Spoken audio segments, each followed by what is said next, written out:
IPA Surabaya. Perkenalkan, saya Ibtu Arya Finkayana. Nama saya Murian Faisal.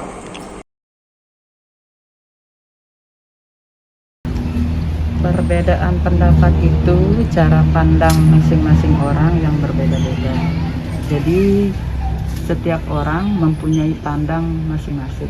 Itu menurut saya perbedaan. Jadi perbedaan pendapat ini tidak serta-merta menjadi sebuah hal yang negatif, karena perbedaan pendapat itu bisa memberikan kita gambaran atau wawasan yang lebih luas terhadap pola pikir. Jadi pola pikir itu tidak bisa harus kotak seperti itu. Kalau perbedaan pendapat itu membuat kita melihat dunia itu seperti lingkaran. Jadi semakin banyak kita melakukan bukan melakukan perbedaan pendapat, tapi melakukan diskusi, melihat pendapat orang yang berbeda, jadi akan membuka wawasan kita lebih luas.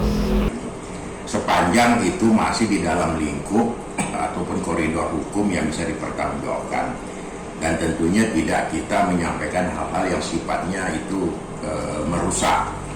Artinya kita harus memberikan pandangan yang sifatnya membangun, sehingga ini beda pendapat ini merupakan suatu hal yang sangat bagus di dalam kita membangun negara ini dengan berbagai masukan-masukan dari masyarakat.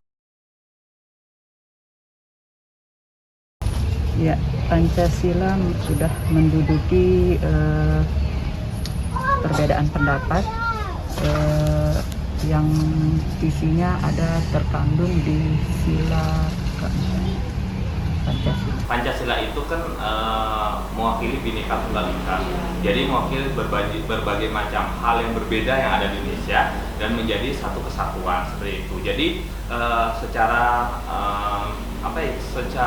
tidak langsung Pancasila bisa memberikan wawasan kita bahwa perbedaan-perbedaan itu juga bisa disatukan seperti itu. Jadi kedudukan Pancasila ini memberikan kita pedoman agar perbedaan pendapat yang ada di masyarakat itu dijadikan sebagai sebuah keberagaman, bukan sebagai sebuah perpecahan. Ya, jadi Pancasila itu menyatukan kita semua untuk menjadi sebuah negara yang lebih baik seperti itu, atau masyarakat yang lebih baik.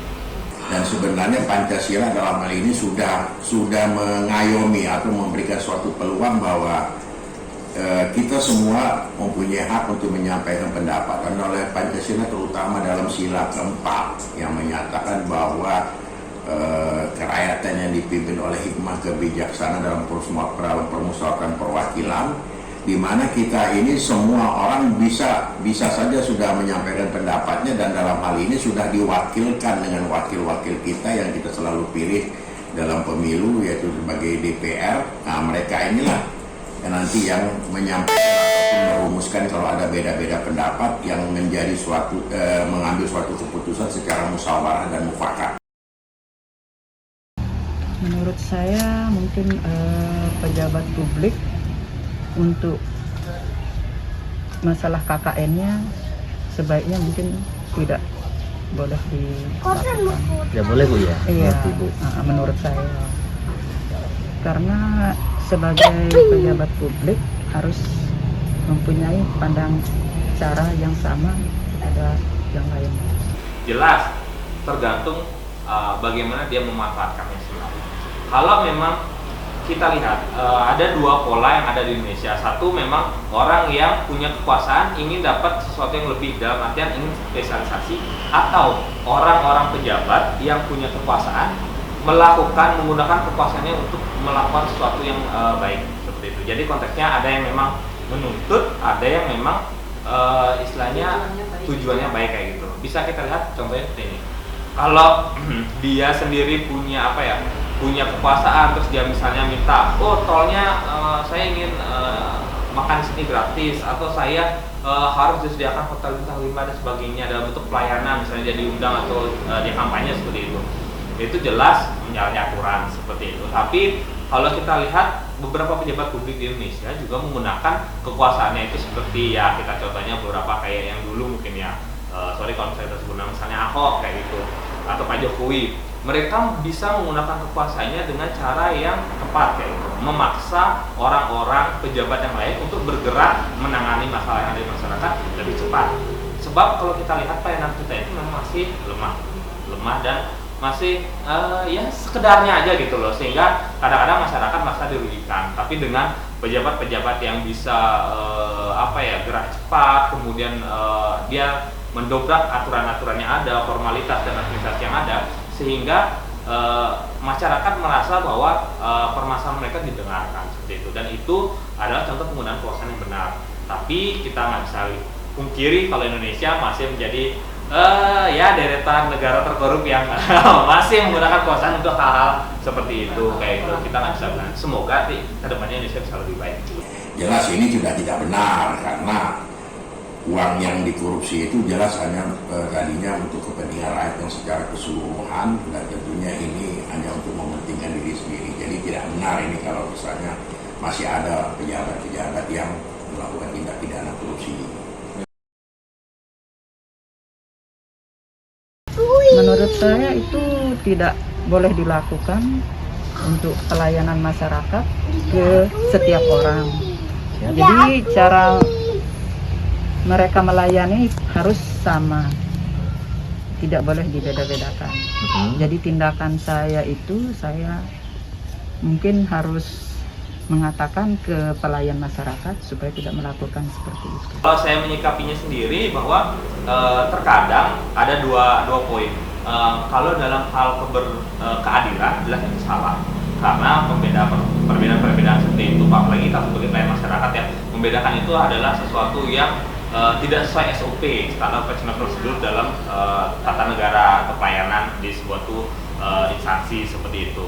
Tapi ada pula bisa kita lihat beberapa kasus yang memang kayak misalnya dia seorang atlet atau dia seorang yang punya kedudukan atau punya suatu kepentingan khusus untuk mewakili sebuah negara dalam ajang atau kompetisi, biasanya mereka juga mendapat spesialisasi yang memang konteksnya itu diizinkan untuk membela negara kita baik dalam ajang kompetisi luar negeri, karena aku dulu juga pernah seperti itu. Jadi dapat spesialisasi, dibuatkan paspor, dan suatu hari jadi kayak gitu, otomatis itu adalah sebuah bentuk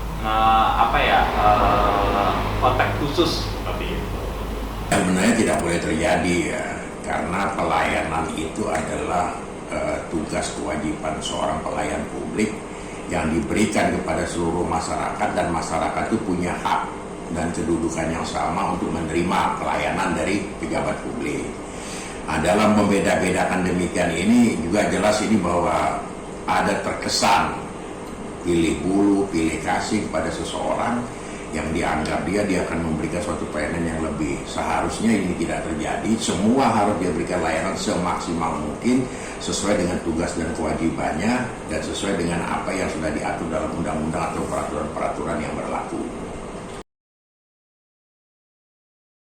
Cara menanggapinya, mungkin sebelum melakukan pelayanan tersebut atau pekerjaan tersebut, kita harus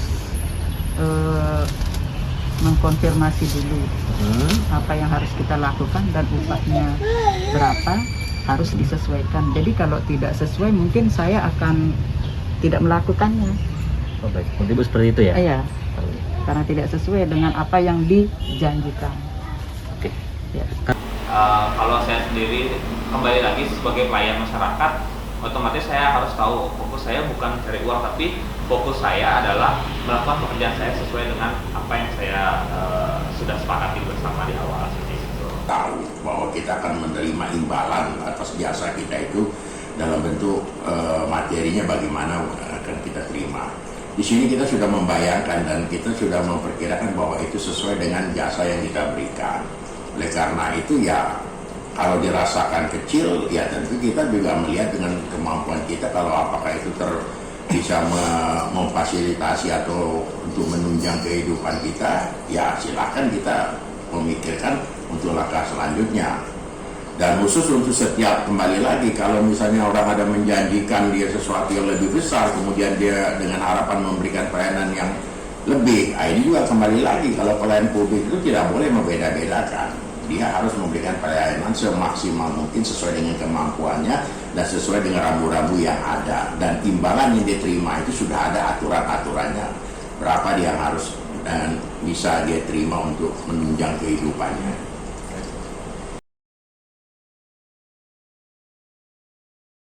Ya, saya akan melakukannya dan mau melakukannya dengan sesuai upah yang dia berikan kepada saya, dan saya akan memperlakukannya sebaik mungkin untuk orang tersebut.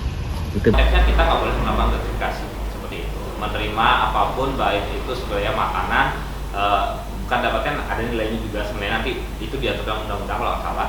Tapi kalau memang dalam bentuk uang itu memang tidak diperbolehkan seperti itu, apalagi kita dalam hal tujuan tertentu. Kalau saya sendiri jelas akan menolak, karena konsekuensinya adalah selain itu akan bermasalah dalam hukum, itu juga akan dimakan seperti itu. Jadi saya pribadi tidak akan melakukan hal tersebut, karena memang sebagai pelayan masyarakat balik lagi kita harus ikuti apa yang sudah disepakati di awal. Kita jadi PNS misalnya nih, kita mau jadi PNS di satu instansi, ya kita harus kerja sesuai dengan SOP yang sudah ditentukan seperti itu.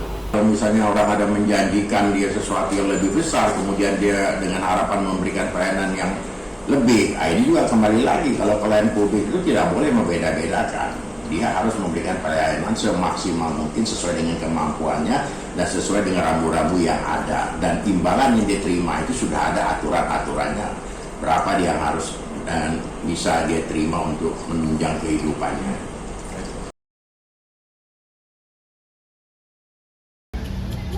Cara saya menyikapinya, saya akan mengatakan kepada orang yang pro KKN untuk tidak seperti itu, karena kita sebagai masyarakat ingin semuanya sama, ingin diperlakukan sama, dan ingin seperti orang yang sama gitu. jadi menurut ibu akan langsung menegur ya Iya. orang tersebut. Iya. Karena itu tidak boleh dilakukan. Oke. Supaya adil. Ada orang yang pro dengan KKN, ada orang-orang itu ada. Mereka pro terhadap KKN karena merasa bahwa hal tersebut sudah menjadi tradisi, sudah menjadi budaya, dan sudah lumrah. Biasanya itu yang bisa kita permasalahkan. Oh, udah biasa kok gitu. Kita dapat uang kayak gini tapi kita nggak kerja, tinggal tekan aja, bisa kok gitu. Itu yang sebenarnya harus kita minimalisir dengan cara melakukan edukasi, penegakan sanksi, dan rehabilitasi. Orang yang pro KKN jelas ini sudah menyimpang ya, menyimpang, dan pasti akan terjadi penyalahgunaan wewenang. Ya, kita di sini secara mengharapkan orang-orang yang kita anggap melakukan KKN, ya tentunya kembali lagi kita ini negara hukum, tentunya itu harus dilakukan tindakan-tindakan sesuai dengan aturan hukum, karena ini akan merusak negara kita, merusak bangsa kita, dan sekaligus juga akan merusak kepada generasi-generasi penerus, karena mereka akan melihat bahwa masa-masa sebelum itu mereka melihat terjadi penyimpangan-penyimpangan yang mereka ketahui. Ya, ini akan terus turun-temurun akan terjadi, dilakukan oleh generasi-generasi berikutnya. Jadi bagaimana kita membangun negara ini kalau selalu dilingkungi dengan atau diliputi dengan adanya KKN dari orang-orang yang sebenarnya tidak boleh melakukan hal demikian. Itu dia harusnya real, karena dia juga menerima imbalan yang sudah ditentukan oleh negara.